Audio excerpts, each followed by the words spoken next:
இந்திய வரலாறுல இதுவரைக்கும் ஒரு கமிஷன் கிரிமினல் இன்வெஸ்டிகேஷனை இது செய்யும் அப்படின்னு இருந்ததே கிடையாது. நான் அந்த ரிப்போர்ட்ல அந்த தீர்ப்புல என்னென்ன இருக்குன்னு அப்படியே தெளிவா சொல்றேன் கேளுங்க.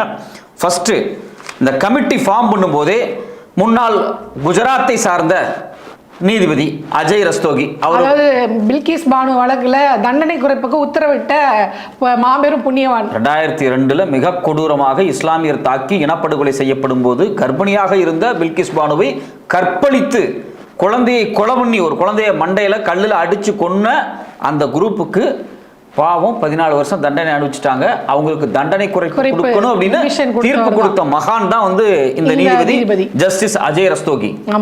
இவர் தலைமையில தான் இந்த தீர்ப்பு. இவர் குஜராத்காரர். சோ அதெல்லாமே நல்லா தெரியுது. இவர் என்ன சொல்றாருன்னா, தமிழர்கள் அல்லாத 2 IPS அதிகாரி. அதுதான் என் கேள்வி. ஏன் தமிழர்கள் எல்லாருமே வந்து ஆளுங்கட்சி பார்த்து பயப்படுறாங்க? இங்க படிச்சு பட்டம் வாங்கி அதிகாரி அவரெல்லாம் நேர்மையா விசாரணை பண்றது இல்ல. நமக்கு என்ன, எங்களெல்லாம் பார்த்தா உங்களுக்கு கேன பய மாதிரி தெரியுதா, திருட்டு பய மாதிரி தெரியுது? அப்ப தாவேகா வந்து கோரிக்கை வச்சுதா 2 பேர் தமிழரா வரக்கூடாதுன்னு. தமிழர்கள் ஓட்டு வேணும், ஆனா தமிழக அதிகாரிகள் உள்ள இருக்கக்கூடாது. குஜராத்ல மிகப்பெரிய கலவரம் நடந்துச்சு.